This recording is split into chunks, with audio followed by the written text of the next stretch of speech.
De nuevo, otro día juntos. Al finalizar esta jornada tenemos la oportunidad de volver a llegar a vuestros hogares con la intención de compartir unos minutos de la palabra de Dios, acercándonos a todas esas historias maravillosas de la vida de Jesús que el evangelista Marcos inspiradamente diseñó para cada uno de nosotros.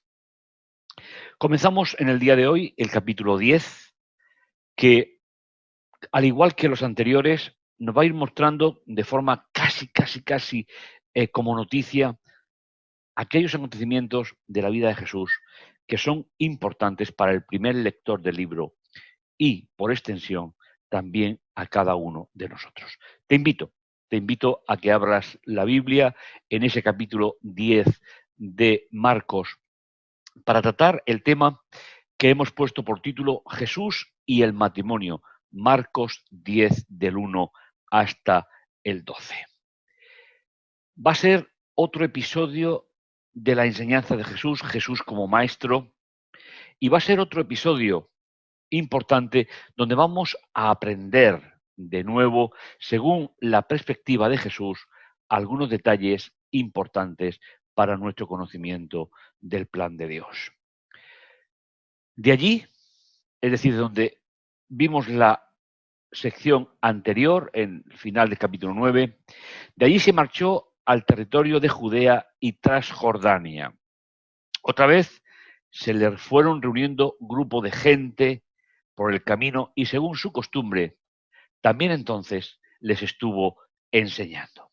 Como decíamos hace unos instantes, de nuevo volvemos al Jesús pedagogo, al Jesús maestro, aquel que a través de la enseñanza intenta formar en la mente del ser humano una perspectiva del reino de Dios diferente a la que la cultura pone en nuestro corazón. Y de nuevo se le acercan unos fariseos, en este caso, recordar que los fariseos eran los intérpretes de la ley, eran los que conducían al pueblo a saber si, según las propias leyes del momento, su actitud era correcta o no correcta. Pero se acercan a Jesús no con la intención de aprender, como era la multitud que llegaba hacia él, sino de enfrentar a dos rabinos, a enfrentar dos ideas diferentes y saber si Jesús tenía o no tenía una visión correcta del judaísmo de la época. Por eso nos dice el versículo 2 que le preguntaron para ponerlo a prueba. Y la pregunta es realmente contundente. ¿Le está permitido a un hombre divorciarse de su esposa? Tenemos que decir que la palabra esposa aquí se refiere a la primera, porque en la sociedad de Jesús la poligamia aún estaba establecida y los escritores del Nuevo Testamento aún no habían depurado esta idea que hoy sostenemos como bíblica, que es un solo matrimonio. Pero la pregunta tiene trampa, como casi siempre en los fariseos. ¿Le está permitido a un hombre despedir a su primera mujer? ¿Sabéis? Esta idea era muy discutida en la época de Jesús. Cuando el matrimonio se iba haciendo mayor, igual que el marido se hacían mayores, había una tentación que era: ¿por qué voy a mantener una esposa teniendo otras más jóvenes? Y había escuelas de pensamiento, rabinos, que decían que, bueno, que si se quería despedir a una esposa mayor, pues que se le despidiera con carta de divorcio, ya que solamente el marido podía dar esa carta de divorcio. Por lo tanto, estamos ante un tema preciso, concreto de la época. A Jesús se le va a intentar provocar una respuesta que vaya en contra de la ley de su época. Por lo tanto, de nuevo sería acusado como un transgresor de la tradición de los padres. Y Jesús comienza su explicación, pues basándose, como siempre hacía, y él le replicó: ¿qué os ha mandado Moisés? ¿Sabéis? La construcción de la frase también nos ayuda a comprender que Jesús está hablando de la tradición oral y no de la ley en el Sinaí. ¿Qué os ha mandado Moisés? Jesús no dice qué nos escribió Moisés o qué nos ordenó Moisés, sino que los judíos de la época pensaban que las leyes que ellos tenían hechas por la tradición de los padres venía desde Moisés. Contestaron, Moisés permitió despedirla dándole un acta de divorcio. Por eso, la respuesta de Jesús en las dos secciones centrales, una es el versículo 5 y la otra será en el versículo 6 y 7, dice, Jesús les dijo, por lo incorregibles que sois, dejó escrito Moisés este precepto.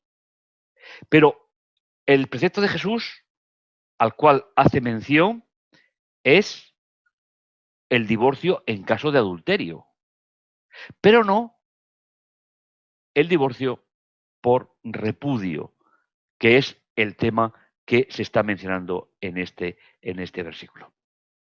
Pero al principio, y ahora se va a la época de Moisés propiamente dicho, cuando está escribiendo el Génesis y de ahí al Edén, pero al principio del mundo, Dios los hizo varón y hembra. Por eso, dejará el hombre a su padre y a su madre, se unirá a su esposa y serán los dos un solo ser, de modo que ya no son dos, sino un ser solo. Aquí Jesús cita el versículo 27 del capítulo 1 y el versículo 23 del capítulo 2. Se remonta a la época antes de la entrada del pecado. Luego dice lo que Dios unió, un hombre no lo separe. Es decir, que el marido, en este caso, no dé la carta de repudio o de divorcio a la primera esposa, aunque ya no esté en edad de procrear y los hijos sean mayores, que es el tema en discusión que se está dando en este encuentro de Jesús. La respuesta impresionó profundamente a los discípulos, ya que, como es costumbre en el Evangelio de Marcos, Marcos recoge pequeñas conversaciones a la vuelta de los grandes acontecimientos del ministerio de Jesús, en conversaciones propias de Jesús con sus discípulos. Vueltos a casa, los discípulos a su vez le preguntaron sobre lo mismo. Y él les dijo, si uno despide a su esposa y se casa con otra casada, comete adulterio contra la primera. Y Jesús introduce una idea que ni tan siquiera era planteada en el mundo judío de su época, ya que una mujer no podía nunca repudiar a su marido, y si lo hacía, era él el que tenía que firmar la carta de divorcio. Pero Jesús iguala a los dos en la misma situación.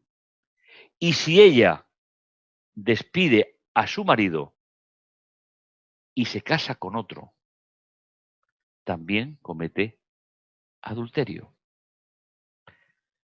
Jesús está evitando, como siempre hace, el sufrimiento en el corazón del ser humano. Hay que abrir un poco en las capas del texto para entender la verdadera dimensión de lo que hemos estado leyendo. No podemos hacer una exégesis directa al concepto de matrimonio en la actualidad.